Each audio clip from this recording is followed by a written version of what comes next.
Assalamualaikum warahmatullahi wabarakatuh. Selamat datang kembali di kelas daring mata pelajaran Pendidikan Agama Islam dan Budi Pekerti kelas 7. Hari ini kita akan belajar bab 6, yaitu tentang selamat datang Nabi Kekasihku.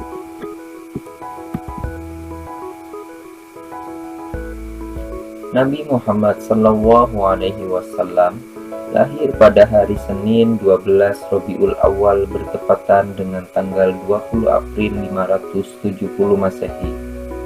Nabi Muhammad SAW lahir dalam keadaan yatim. Ayahnya Abdullah bin Abdul Muthalib wafat saat Nabi Muhammad SAW masih berusia 6 bulan di dalam kandungan ibunya, Siti Aminah. Saat bayi, Nabi Muhammad SAW diasuh oleh Halimatus Sa'diyah dari Bani Sa'ad, kabilah Hawazin. Di perkampungan Bani Sa'ad inilah Nabi diasuh dan dibesarkan sampai usia 5 tahun. Saat Nabi Muhammad SAW memasuki usia 6 tahun, ibunya wafat. Ia pun diasuh oleh kakeknya Abdul Muthalib. Kakeknya adalah seorang pemuka Quraisy yang sangat disegani.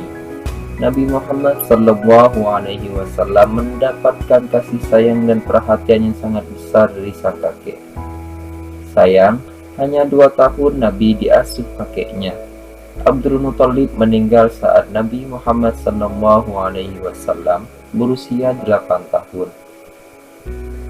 Selanjutnya Nabi Muhammad SAW diasuh oleh pamannya Abu Talib sampai menginjak remaja.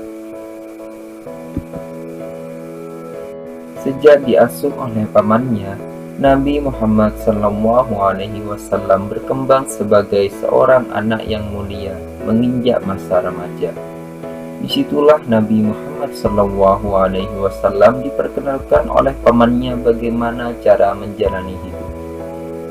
Nabi Muhammad SAW mulai mencari pekerjaan sebagai buruh di usianya yang baru 10 tahun agar dapat menghidupi dirinya sendiri.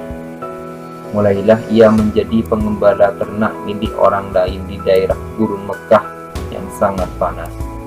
Ia makan dari tumbuhan liar yang terdapat di gurun. Di gurun pasir itulah ia menghayati arti kehidupan. Kesulitan hidup, kesendirian, dan rasa tanggung jawab menjadikannya lebih matang daripada usianya. Sang paman melihat kecerdasan dan kematangan keponakannya, maka pada usia 12 tahun, Nabi Muhammad SAW diperkenalkan kepada ilmu perniagaan. Nabi Muhammad SAW yang masih remaja pun turut serta dalam pengelolaan ekonomi pamannya. Ia sudah ikut membawa barang dagangan yang diambil dari majikannya, yaitu Siti Khadijah. Hampir 3 tahun Nabi Muhammad SAW mengikuti pamannya untuk menjajakan barang dagangannya. Ketika kafilah dagang, mereka sampai di kota Basyrah di wilayah Syriah besar. Seorang pendeta terkenal di masa itu, Buhairah, menghampiri Abu Thalib dan mengatakan, "Aku mengenali anak muda ini sebagai sosok yang kelak akan dinobatkan sebagai rahmat bagi semesta alam. Hal ini telah tertulis jelas dalam kitab-kitab kami." Buhairah selanjutnya menyuarakan kepada Abu Thalib, "Lindungi anak muda ini dari orang-orang Yahudi. Lebih baik bawa ia kembali ke Mekah." Abu Thalib pun menuruti saran pendeta tersebut. Pada usia 25 tahun, Nabi Muhammad SAW mulai berdagang sendiri tanpa bantuan dari pamannya. Ia mengambil sendiri barang dagangannya dan memasarkannya. Ketika berdagang, Nabi Muhammad SAW sangat jujur, tidak pernah membohongi para pembelinya. Nabi tidak pernah mengambil keuntungan yang terlalu besar, selalu berkata sopan, ramah, dan penuh kasih sayang. Keberhasilan usaha dagang Nabi Muhammad SAW itu disebabkan oleh pribadinya yang mulia.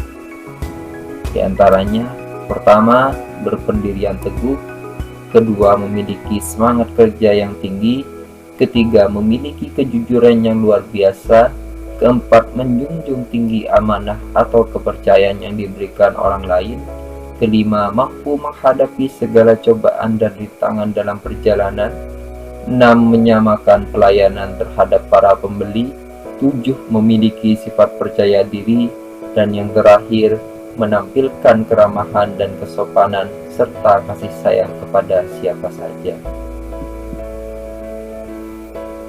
Kejujuran, perilaku santun, kesopanan berbicara, kerja keras, dan kecerdasan Nabi Muhammad SAW merebut hati setiap orang, termasuk Siti Khadijah.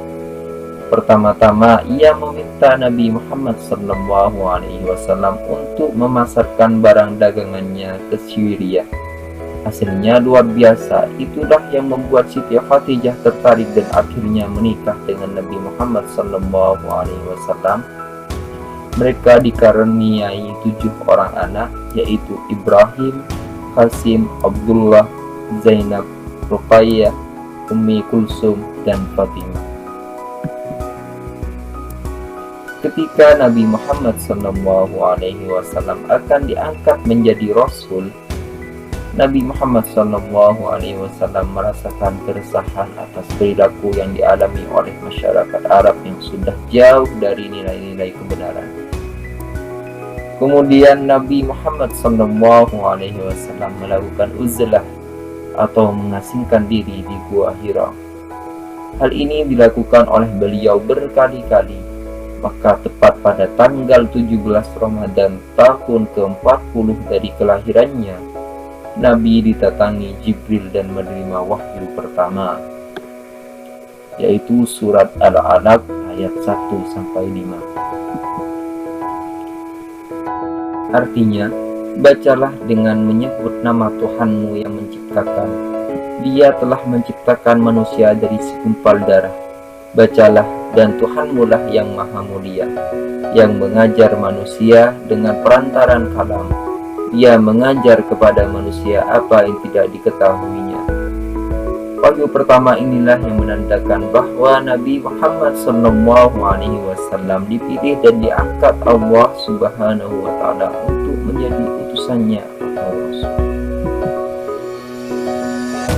Setelah wahyu pertama ini, Jibril tidak muncul lagi untuk beberapa lama. Sementara Nabi Muhammad SAW terus menantikan wahyu berikutnya dan selalu datang ke Gua Hira.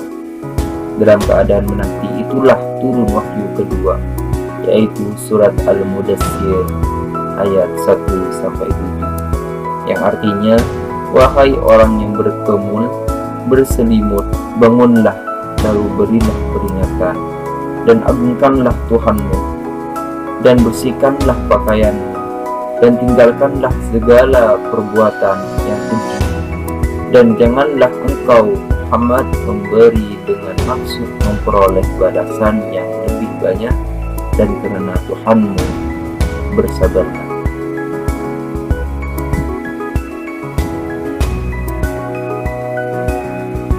Mungkin itu saja untuk pertemuan kali ini. Wassalamualaikum warahmatullahi wabarakatuh.